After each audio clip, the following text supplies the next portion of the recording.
হযরতে নূহ নবীর জামানায় নূহ নবীর উম্মতের মধ্যে বাবা ভাই আমার 950 বছর নূহ নবী হায়াত পেয়েছিলেন। 950 বছর ধরে ইসলামের দাওয়াতটা তিনি দিয়েছিলেন, কিন্তু অল্প কিছু মানুষ কেবলমাত্র তারা ঈমানটা এনেছিলেন। বাকি সমস্ত মানুষ নূহ নবীর কথা শুনে না, তারা বাবা আল্লাহর দ্বীনের বাইরে গিয়ে তারা বাবা নিজস্ব খোদা বানিয়ে তাকে খোদা বলে মেনেছিল, নিজস্ব খোদা বানিয়ে খোদার কাছে আরাধনা করেছিল। আল্লাহকে প্রভু বলে তারা মানেনি, নূহ নবীর বলা আল্লাহকে তারা মানেনি।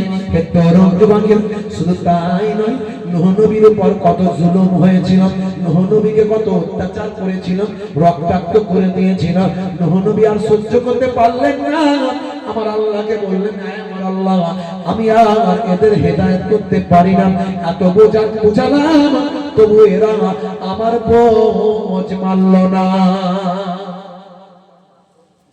এত বোঝালাম তবুও বোঝ মানল না। আর কেমন করে বোঝাবো আল্লাহ, আর পারি না আমি। আল্লাহ বললেন, হে নবী নূহ চিন্তা করো, হে নবী নূহ চিন্তা করো না। একটা ডাল দিলেন, ডাল। ফারিস্তা জিবরাইল আলাইহিস সালাম একটা ডাল দিয়ে গেলেন, ডাল, গাছের ডাল। বললেন এই ডালটাকে পুঁতে দেন, অল্প দিনের মধ্যে এটা একটা বিশাল গাছ হয়ে যাবে। আর সেই গাছটা থেকে আপনি আপনার লোকজন নিয়ে একটা বিশাল নৌকা তৈরি করবেন। লম্বাই হলো 1200 হাত, চওড়াই হলো 600 হাত, আর উচ্চতায় হলো 30 হাত। নৌকাটা হবে 3 তলা। বুঝতে পারছেন? হ্যাঁ, আমার আপনার মতো হাত নয়, নূহ নবীর হাত আমার আপনার মতো নয়। আজও দেখবেন শ্রীলঙ্কায় যদি কোনোদিন যান, তো ওখানে একটা পাহাড় আছে, মুসলমানরা বলে আদম পাহাড়, আর অমুসলিমরা বলে অ্যাডাম পাহাড়। অ্যাডাম মানেও আদম, আর আদম মানে তারা বলে অ্যাডাম। আমরা বলি আদম, তারা বলে অ্যাডাম, মানে আদম নবীর পা। বুঝতে পারছেন? আজও গেলে দেখবেন পাটা লম্বাই হলো কিছু কম বেশি 7 ফুট লম্বা। আমার আপনার লম্বা 7 ফুট হবো? আমরা লম্বাতে নিজেরা 7 ফুট হবো না, আর আদম নবীর পাটা 7 ফুট লম্বা। যদি বলুন সুবহানাল্লাহ। দেহটা কত বড় লম্বা ছিল ভাবুন একবার, দেহটা, শরীরটা কত লম্বা ছিল ভাবুন। তো নূহ নবীও অনেক লম্বা ছিলেন, তাগড়া শরীর ছিল। তো নূহ নবীর হাত কত বড় বুঝতে পারছেন, নৌকা কত বড় হবে। এখন গাছটা হলো জঙ্গলের ভিতরে, বিশাল গাছ হয়ে গেল। এখন নূহ নবী গিয়ে লোকজন নিয়ে কাটলেন বটে, কিন্তু চাগানোর ক্ষমতা কার নাই। এত বিশাল গাছ, ওই একটা গাছ থেকে একটা বিশাল বড় নৌকা হবে। চাগিয়ে আনার, এই পাহাড়ি এলাকার গাছ পাহাড় থেকে নিয়ে এই সমতলে মাটিতে আনার ক্ষমতা কারো নাই। লোকেরা বলল, হুজুর একজন ব্যক্তিকে আল্লাহ এই জামানায় পাঠিয়েছেন যার ক্ষমতার কাছে কারো ক্ষমতা টিকবে না। তার নাম হলো আউস বিন আনাক। তার বয়স, ভাই আমার, সেই মানুষটা বয়স পেয়েছিলেন 3500 বছর। জোরে হবে না? রাইসুল মুফাসসিরিন আব্দুল্লাহ ইবনে আব্বাস রাদিয়াল্লাহু তাআলা আনহু তাফসীরের মধ্যে উল্লেখ করেছেন আউস বিন আনাকের নাম। হে যুবকেরা, হে আমার বন্ধুরা, শুনে রেখে বাবা, এই আউস বিন আনাক এত লম্বা তাগড়া শরীর ছিল বাবা। 3500 বছর হায়াত পেয়েছিলেন, কয়েকটা নবীর জামানা তিনি পেয়েছিলেন। এই যুবকেরা, তার ইতিহাস আমি বলবো না, এত লম্বা শক্তিশালী ক্ষমতাবান ছিলেন। যখন তিনি সমুদ্রে নামতেন, সমুদ্রের পানিটা তার কোমর পর্যন্ত হতো। এই কোমর পর্যন্ত পানি তার হতো। মাছ খাওয়ার বা আমার ভোগ যখন লাগতো, ক্ষুধা লাগতো, সমুদ্রের পানিতে নেমে তিনি হাত দিয়ে মাছটা ধরতেন। মাছটা ধরার পরে তিনি যখন উঠতেন মাটিতে উঠার পরে সূর্যের তাপেতে হাতটা দিয়ে সূর্যের রোদেতে গরমেতে মাছটা ভেজে ফেলতেন। ভেজে ফেলে সেই মাছ খেয়ে নিতেন। হাতে থাকতো লাঠি, ওই লাঠিটা মেঘেতে গোজা মারতেন। মেঘেতে গোজা মেরে মেঘ থেকে পানি নামিয়ে সেই পানি খেয়ে জানটা ঠান্ডা করতে। খাবার, কেউ অনেক খাবার দিলে তার যা কাজ হবে সব করে দেয়, মানে গোলাগালা সহজ সরল লোক ছিল মানুষটা, বুঝতে পারছেন? মুসা নবীর জামানায় মুসা নবীর আঘাতে সে মারা গেছে, এমন বিয়াদব হয়ে গেছিল, পরে মুসা নবীর সঙ্গে লড়াই হলো, তারপরে সে মারা গেছে। দেখ, সে কথা আমি বলছি না। এখন নূহ নবীর কাছে খবর হলো যে ওই লোক যদি পারে তো ওই একা গাছকে চাকিয়ে একা নিয়ে চলে আসবে, কিন্তু তাকে খেতে দিতে হবে পেট ভরে। মাছ খেয়ে খেয়ে তাকে আর ভালো লাগে না, একটু বিভিন্ন রকমের খাবার দিতে হবে। এই ফল, গাছের পাতা আর মাছ এগুলো খেয়ে ভালো লাগে না, বিভিন্ন আইটেমের খাবার দিতে হবে। তা আপনি যদি খাবারের ব্যবস্থা করেন, ও কাজটা আপনার করে দেবে। নূহ নবী বললেন তার কাছে খবর দাও। খবর দেয়া হলো, এসে হাজির। নূহ নবী বললেন, আউস বিন আনাস, আউস, আমার এই গাছটা সমতল থেকে এনে দাও। বলে, হে নবী নূহ, আমি আনতে পারি, অসুবিধা নাই, কিন্তু পেট ভরে খাবার দিতে হবে। বলে, যাও, পেট ভরে তোমাকে খাবার দেব। বুঝতে পারছো? চা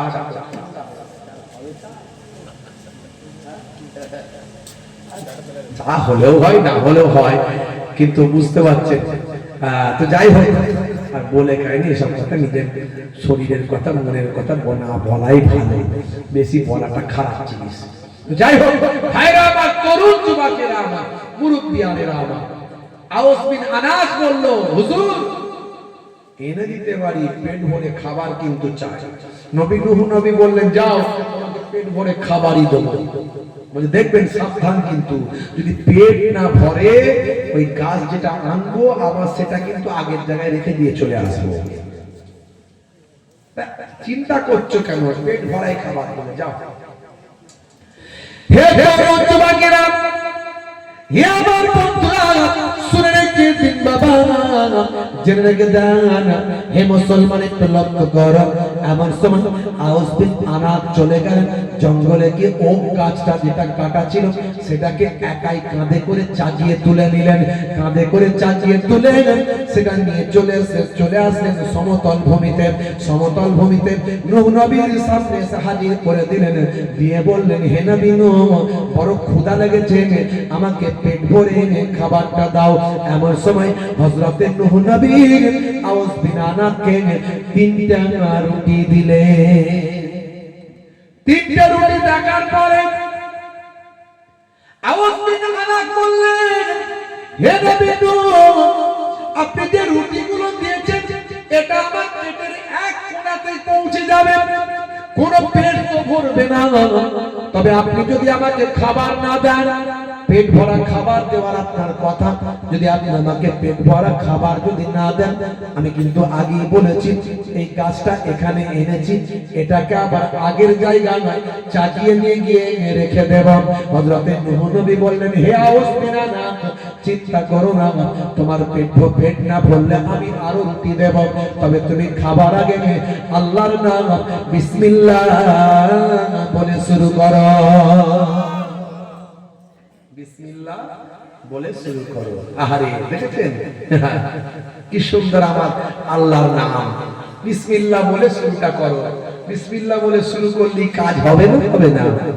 দুনিয়া সুন্দর, মানুষ সুন্দর, জমিন সুন্দর, আসমান সুন্দর, সুন্দরে সুন্দরে পাল্লা, না জানি কত সুন্দর তুমি আল্লাহ, জানি না কত সুন্দর তুমি আল্লাহ।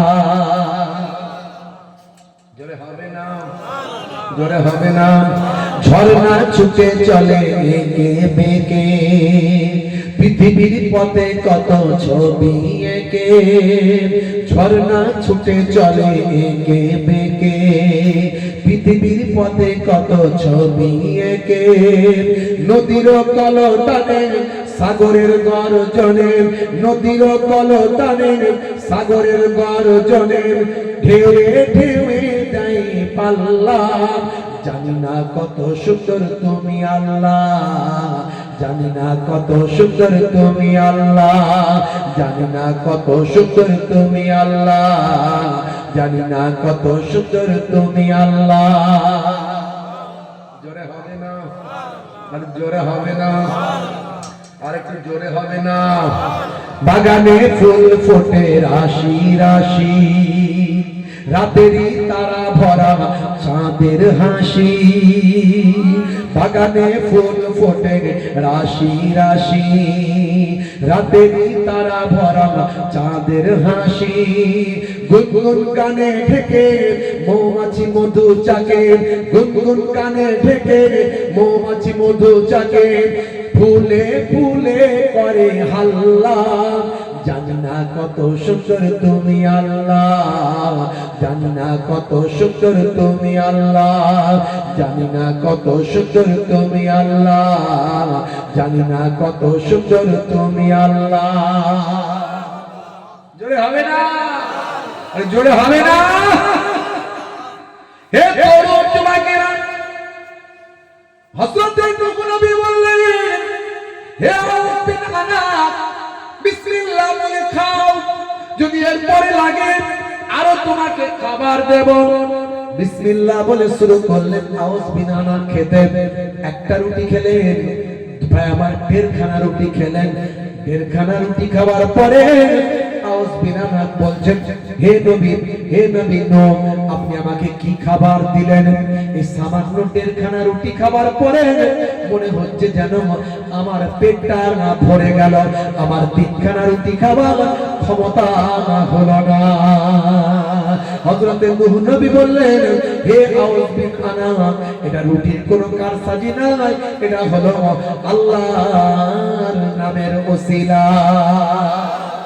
জোরে হবে না? এই জন্য আমার নবী বলেছেন, কোন কাজ শুরু করবে খাওয়ার আগে আল্লাহর নাম বিসমিল্লাহ বলবে। বিসমিল্লাহ বলা সুন্নাত, করে বলুন সুবহানাল্লাহ। হাদিসের মধ্যে এসেছে একজনের খাবার দুইজনের জন্য যথেষ্ট। আপনি একা খাচ্ছেন, একজন চলে এলো, তাকে হাফ দিয়ে দেন, বিসমিল্লাহ বলে আপনিও খান, তাকেও খেতে দেন, দেখবেন ইনশাআল্লাহ আপনার পেটটা ভরে যাবে। আর মহাব্বত বাড়বে না কমবে? যিনি বলেন, আল্লাহ নবী বলেন, একজনের খাবার দুইজনের জন্য কাফি, দুইজনের খাবার চারজনের জন্য কাফি, চারজনের খাবার আটজনের জন্য যথেষ্ট। ইসলামের সিস্টেম কত সুন্দর। মুসলমান আমরা যদি ভালো করে মানার চেষ্টা করি, পৃথিবীর মানুষ আমাদের স্যালুট করবে। আর আমরা যদি ভালো করে মানার চেষ্টা করি, মরে গেলেও ফেরেশতারা স্যালুট করবে।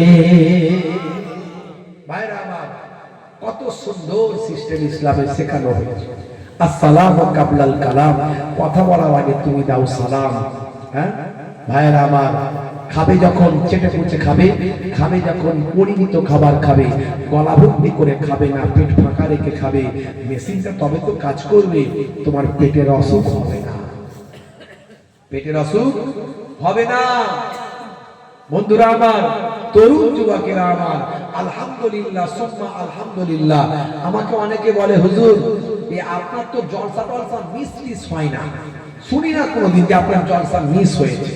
আমি বলি, দেখো বাবু, আমি টিচার লোক, শিক্ষক মানুষ, 17 বছর আমার চাকরির বয়স, 3 বছর তিনবার আমি টিআইসি টিচার ইনচার্জের দায়িত্ব নিয়েছি। একটা উচ্চ মাধ্যমিক হাই সেকেন্ডারি স্কুল, যেখানে আগে ছিল প্রায় 1700-1800 ছাত্র, এখন একটু কম হয়েছে, যদিও প্রায় 45 জন স্টাফ। বুঝতে পারছেন, এত বড় একটা প্রতিষ্ঠানের দায়িত্বে আমি আছি, বিভিন্ন রকম আরো আনুষঙ্গিক দায়িত্ব। তারপরে অনেক সংগঠনের সঙ্গে আমি যুক্ত। তারপর আমার প্রতিদিন কম বেশি প্রায় 2টো করে জলসা, কাছে কুচে পাশাপাশি হলে 2টো দিন, না হলে একটা, প্রায় প্রতিদিন জলসা। তো হুজুর, আপনার তো জলসা কোনদিন মিস হয়েছে শুনি না, সে রেকর্ড তো নাই। আলহামদুলিল্লাহ সুম্মা আলহামদুলিল্লাহ, আমার লাইফে খুব কম, হয়তো হাতে গোনা 2-4-5টা হয়তো জলসা মিস হয়েছে কোনো বড় ধরনের সমস্যার কারণে, এমনি আমার জলসা মিস হয় না। বলে, হুজুর পারেন কি করে? লোকে জিজ্ঞাসা করে। একে আপনি দিন জাগেন, রাত জাগেন। অন্য হুজুরা রাত্রে জলসা করে, সকাল 9টায় ফোন করবেন, সুইচ অফ। মোহেবুল্লাহ হুসাইনকে ফোন করবেন, সুইচ অন। কি করে হয়? দেখো সবই আল্লাহর ইচ্ছা। আমি শুধু চেষ্টা করি আমার নবীর তরিকায় চলা। আলহামদুলিল্লাহ, খাওয়া শোয়া বসা এইগুলো সব কিছু আমি চেষ্টা করি। আলহামদুলিল্লাহ আমার তো চলে যাচ্ছে। এই তো 17 বছর চাকরির বয়স আর 20 বছর জালসার বয়স, তো চলে যাচ্ছে। প্রায় 20 থেকে 22-23 বছর হয়ে গেল জালসার লাইফ চলে তো যাচ্ছে। আলহামদুলিল্লাহ, আপনি প্র্যাকটিস করুন, প্র্যাকটিস করুন, পারবেন। লোকে জিজ্ঞাসা করে আপনি এত অল্প খান কেন? রাতের বেলা 2 কি 3টে রুটি খাই, খুব বেশি হলে 3টে, নাহলে 2 খান কেন? আমি জানো না, আমার নবী বলেছেন পেট খালি রেখে। আমাকে বাড়িতে বকাবকি মাঝে মাঝে করে, এত কম খেলে হয় নাকি? মানে আমার এটাই অভ্যাস হয়ে গেছে, এটা আমার অভ্যাস হয়ে গেছে। আপনি কম করে খাবেন, পরিমিত খাবেন, পেটটাকে ফাঁকা রাখবেন, আপনার হজম শক্তিটা ঠিকঠাক কাজ করবে, পেটের বিমার হবে না। আমার নবী পাকের দরবারে কষ্ট হচ্ছে আপনাদের? হচ্ছে কষ্ট? বলেন, শেষ করে দেবো। কষ্ট হচ্ছে? হবে তো নাকি শেষ করে দেবো? হবে? কারা কারা চান না হাত তুলে দেখান তো দেখি।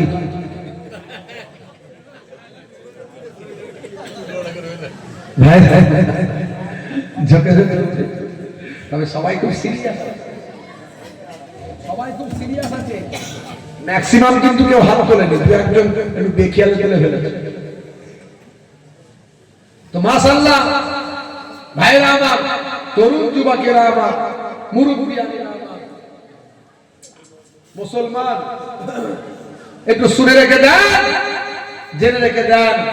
হে যুবকেরা, হে আমার বন্ধুরা, আপনি যখন খাবেন পরিমিত খাবার খান, চেটে পুচে খাবেন। চেটে পুচে খেলে মুখ থেকে এক ধরনের লালা নিঃসৃত হয়, সেটা হজমের উপকার হয়। খাওয়ার আগে বিসমিল্লাহ বলবেন, খাওয়ার পরে আলহামদুলিল্লাহ বলবেন। বুঝতে পারছেন? বসে পানি পান করবেন। হ্যাঁ, আর আপনি যখন ঘুমাবেন ডান দিকে কাত হয়ে ঘুমাবেন। পায়ের পোশাকটা যেন পায়ের গিরার নিচে না যায়। পুরুষদের, মহিলারা পায়ের গিরার নিচে পড়বে, পুরুষরা পায়ের গিরার উপরে পড়বে। আর ভাইরা আমার, তরুণ যুবকেরা আমার, মুরব্বিয়ানেরা আমার, আপনি পেচ্ছাপ করে পবিত্র থাকবেন সব সময়। এখন চায়ের দোকানে বসে বসে সময় কাটায়, রদ দেখা কলা বেচা দুটোই হয়। যেই পেচ্ছাপ পায় অমনি লুঙ্গি তুলে ছুটলো, টুক করে গিয়ে ট্যাঙ্কের পানি খালি করে এসে আবার বসে গেল। আছে না নাই? হ্যাঁ হ্যাঁ, পেচ্ছাপ করে পানি পর্যন্ত নেয় না অনেক মুসলমান। অসুখ বিসুখে পড়বে, রোগ হবে, অনেক অনেক অসুখ হয়ে যাবে। বুঝতে পারছেন? যেটা বলি সেটা শোনেন। মাটি কোমরার মানুষদেরকে ভালোবাসি, তাই বাবা আমরা দাদা হুজুর কেবলার মাসলাকের মানুষ। আমরা কেন জানবো না? আমার দাদা হুজুর কেবলা অনেক বেশি নামাজ পড়ে আল্লাহর ওলি হয়েছে, আর আমরা তার উম্মত, তার ভক্ত হয়ে, নবীর উম্মত হয়ে, দাদা হুজুর কেবলার মুরিদ হয়ে, আর আমরা বেনামাজি হয়ে যাব? কোন হুজুর কি আপনাকে বললো আমার দেখার দরকার নাই। আমি আমার নবী যা বলেছেন, দাদা হুজুর যা বলেছেন সেগুলো বলছি। বুঝতে পারছেন? ভাইরা আমার, তরুণ যুবকেরা আমার, 1 ঘন্টা নামাজে সময় দিন। 1 ঘন্টা নামাজে সময় দিলে 23 ঘন্টা আমার আল্লাহ আপনাকে কামিয়াবি দান করে দেবেন। দেখছেন না, এসআইআর থেকে আল্লাহ আমাদের বাঁচিয়ে দিলেন। ইনশাআল্লাহ আশা করছি আর সমস্যা হবে না। তবে কিছু মানুষকে বলা যায় না, ডাকতে পারে পরে হিয়ারিং এর জন্য।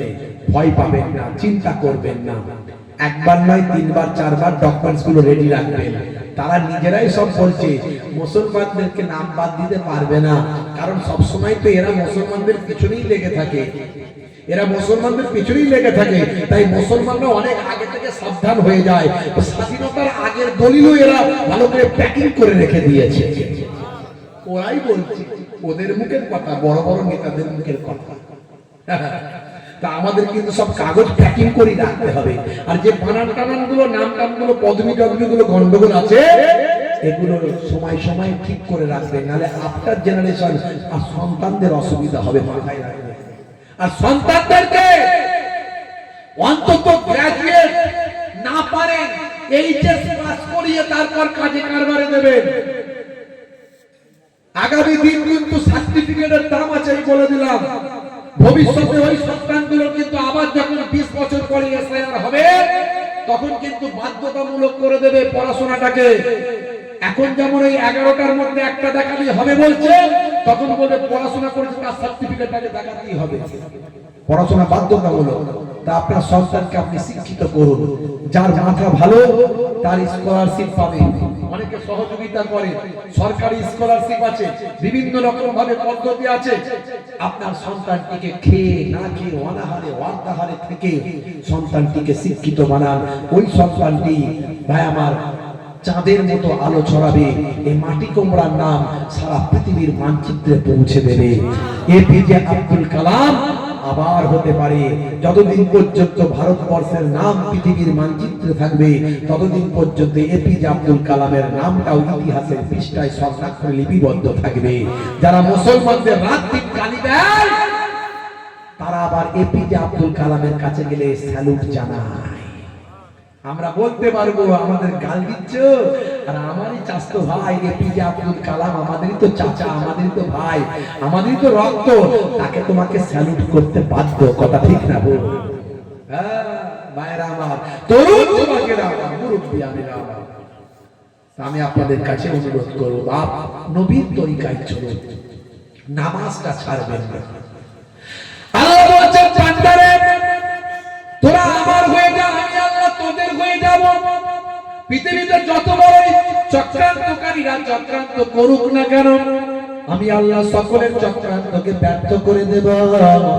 ওরে বান্দা তোরা আমার হয়ে যা। হে তরুণ যুবকেরা, হে আমার মুরব্বিয়ানেরা, হযরতে নূহ নবী বিশাল বড় নৌকাটা তৈরি করে ফেললেন। এমন সময় আল্লাহ বললেন নৌকা তৈরি করো, নৌকা তৈরি করে ফেললেন।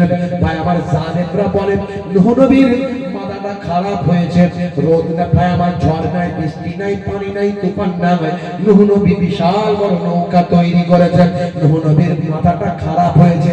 নূহ নবীকে কত রকম গালমন্দ করতে লাগলাম। নূহ নবী বলে আল্লাহ তারা কত রকম কথা বলে।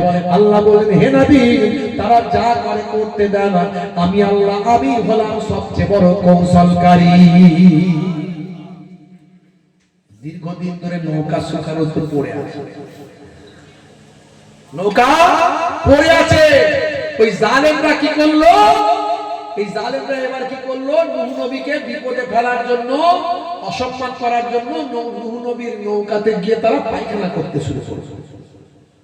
সারা দেশের মানুষ আস্তে আস্তে আস্তে আস্তে আস্তে আস্তে যার পায়খানা পায় নূহ নবীর নৌকায় গিয়ে পায়খানা করে দেয়, যার পায়খানা পায় নূহ নবীর নৌকায় গিয়ে পায়খানা করে। এই করতে করতে শেষে দেখা গেল দেশের মানুষ আর নিজেরা টয়লেটে পায়খানা করে না, খাল বিলে যায় না, ওরা সব নূহ নবীর নৌকায় গিয়ে ওটাকে টয়লেট বানিয়েছে। এত মানুষ নূহ নবীর নৌকায় গিয়ে পায়খানা করে, নূহ নবীর নৌকাটা অল্প দিনে ভর্তি হয়ে যায়, সারা দেশের মানুষ যায় সেখানে শুধু পায়খানা করতে। অর্থাৎ নূহ নবীকে কষ্ট দেবে। নূহ নবী নৌকা এসে দেখে সর্বনাশ, আমার নৌকা তো পায়খানাতে ভর্তি হয়ে গেল। আল্লাহকে বললেন আল্লাহ গো এ কি বিপদে ফেললেন আপনি? নৌকা তৈরি করতে বললেন, নৌকা তৈরি করলাম, কিন্তু পানিটা এখনো তো আপনি দিলেন না, বন্যা এখনো হলো না।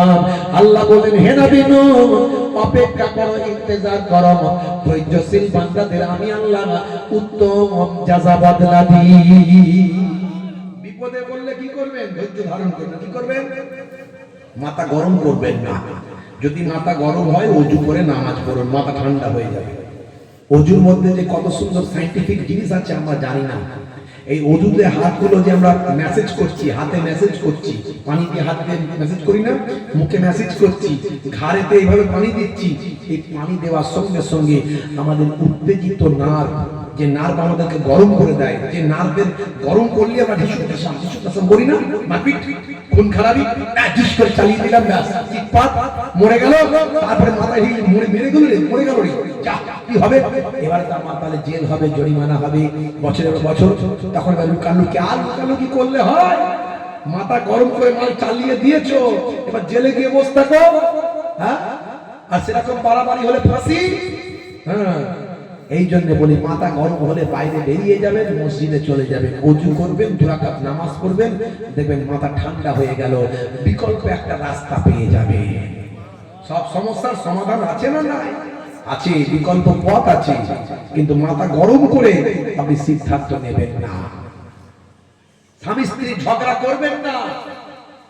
স্ত্রী ছোট ছোট অন্যায়গুলোকে ক্ষমা করুন, কারণ আপনার ঘরে আপনার স্ত্রী ম্যাথরের কাজ করছে, আপনার ঘরে আপনার স্ত্রী ঝাড়ুদারের কাজ করছে, আপনার স্ত্রী আপনাকে জেনা ব্যভিচার থেকে বাঁচাচ্ছে, আপনার স্ত্রী আপনার সন্তানদেরকে লালন পালন করছে।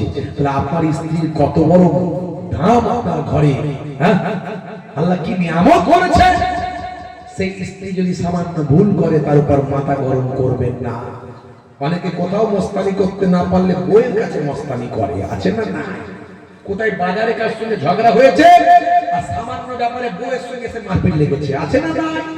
না, বাবা স্ত্রীর সঙ্গে অবালা প্রাণী একটা আমাদের ঘরের বউয়েরা, স্ত্রীরা, মায়েরা, আহা তাদের মনটা কত নরম। আমার নবী কত ভালোবাসা দিয়েছেন স্ত্রীকে।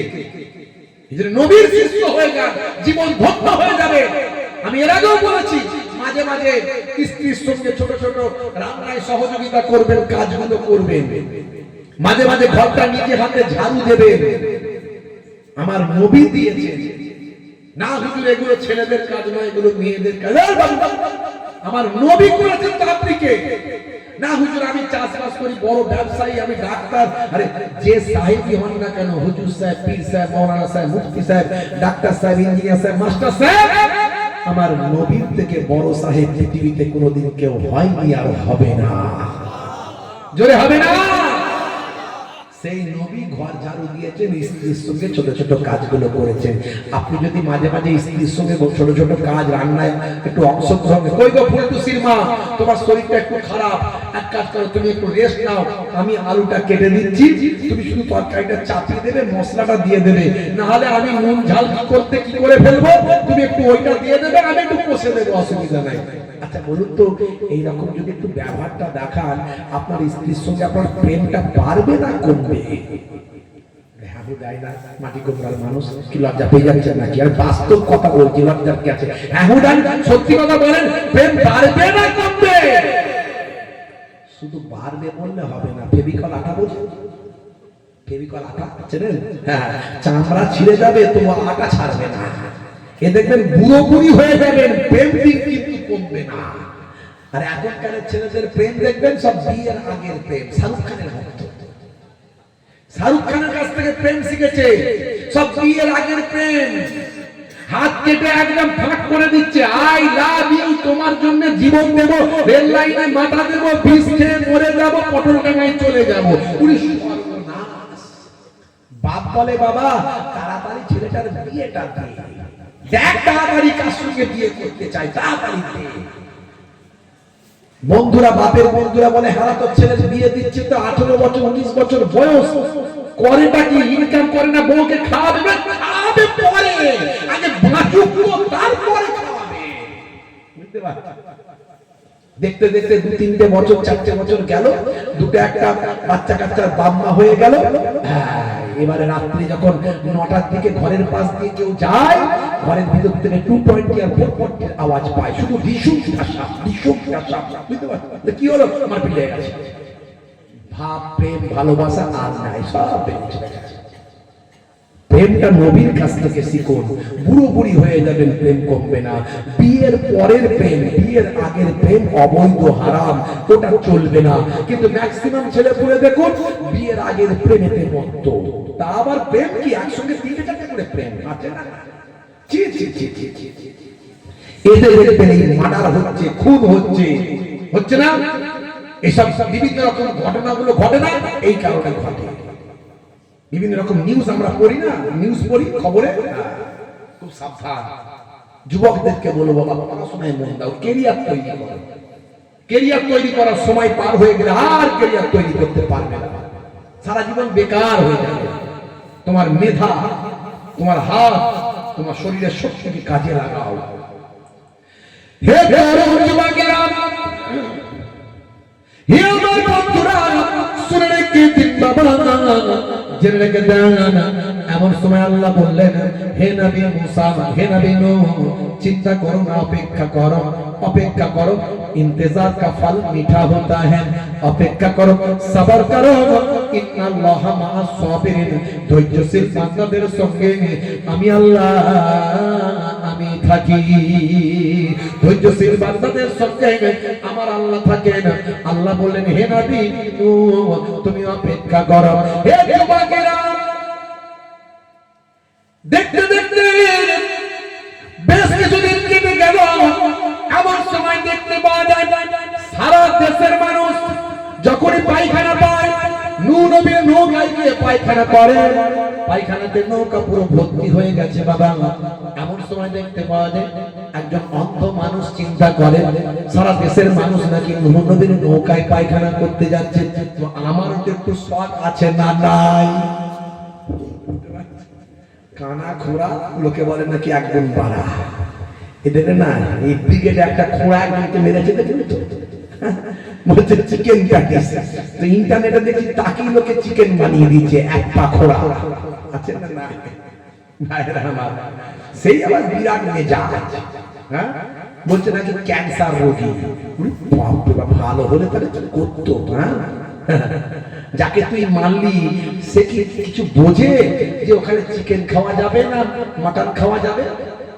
আমাদের মুসলমানদের কোরআন তেলাওয়াত হোক আর যাই হোক, ওয়াজ হোক, মাহফিল হোক, হালাল জিনিস চিকেন মাটন বিফ যা আনবে শুধু বলবে নিয়ে আয় আর নিয়ে আয়। কথা ঠিক না? ওর সঙ্গে কোনো ব্যাপার নাই। খাওয়ার সঙ্গে ইবাদতের কোনো ব্যাপার নাই। খাওয়ার জায়গা খাবার কেটে যাবে, ইবাদত হৃদয়ে যাবে। কথা ঠিক না? এখন তোমার যদি একটা সিস্টেম থাকে, তোমার এই সিস্টেমকে আমি সম্মান করি।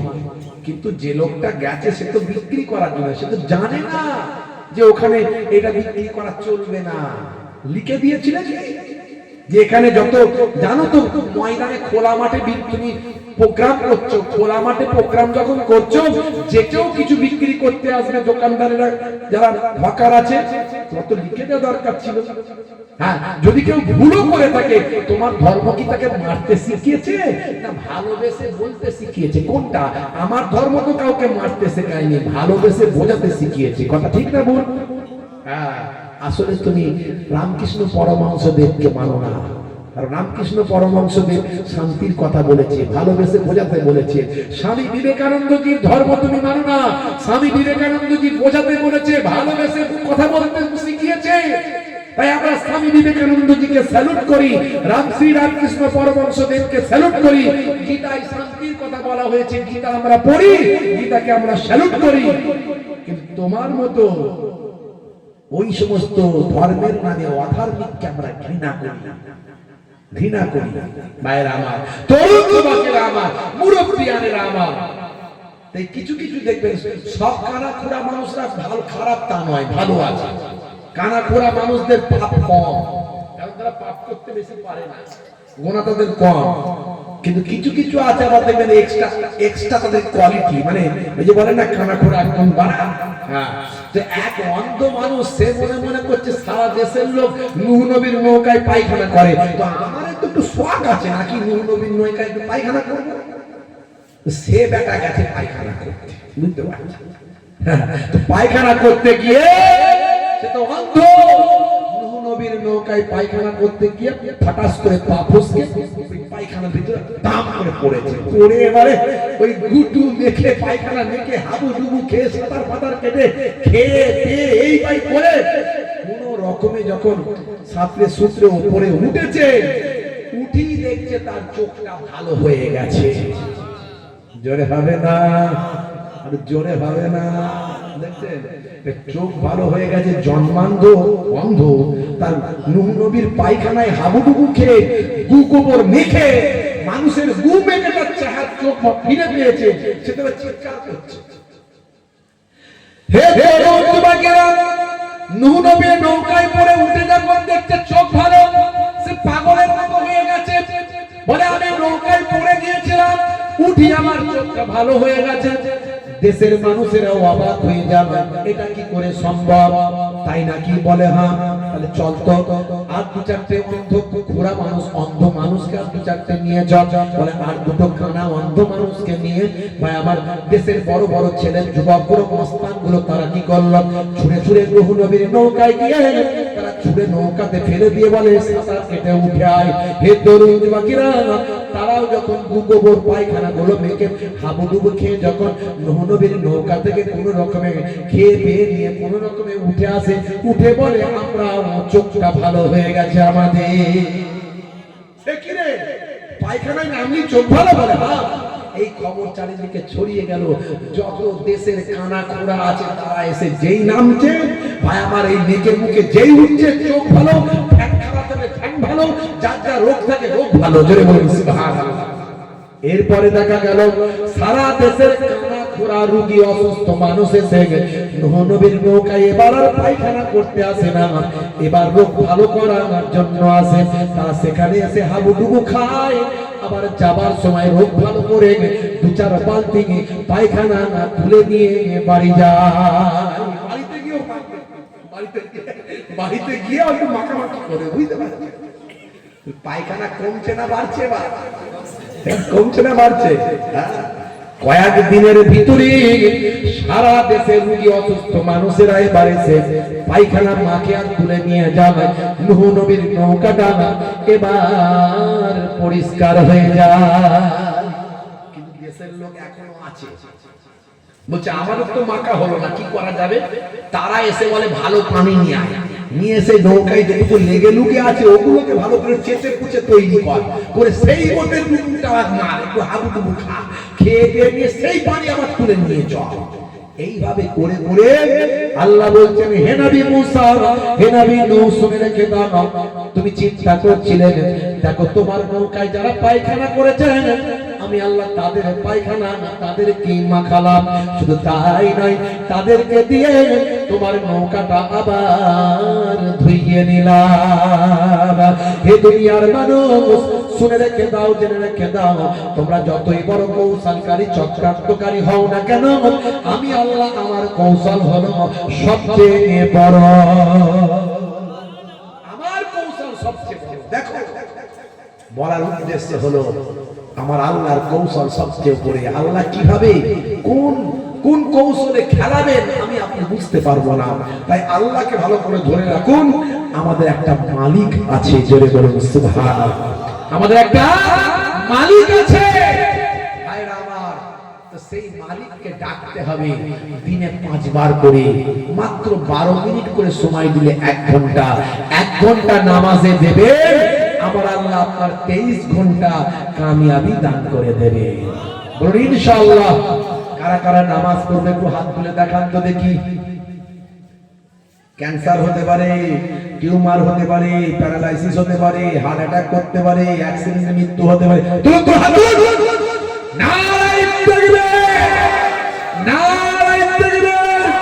সিলসিলা হক মুজাদ্দিদুজ জামান, সিলসিলা হক মুজাদ্দিদুজ জামান, মাটি কোমরা গ্রামের সালে সব, মাসিক মাটি কোমরা গ্রামের সালে সব, নারায়ে তাকবীর। কর্মী বৃন্দ, শ্রোতা বৃন্দ, নারায়ে তাকবীর। ভাইরা আমার, প্রত্যেকে নামাজি হবে ইনশাআল্লাহ। নামাজ ছাড়বেন না, কাজা হলে কাজা পড়বেন, দাঁড়িয়ে পড়তে পারেন না বসে পড়বেন, বসে পারেন না শুয়ে পড়বেন, কিন্তু নামাজ ছাড়বেন না। আর আমি অনেক সুন্নতের কথা বললাম, হ্যাঁ, বসে পানি পান করা, পরিমিত খাবার খাওয়া, চেটে বুটে খাবার খাওয়া, অনেক কিছু বললাম, কিন্তু কোন সুন্নত কবরে গেলে দেখা যাবে না।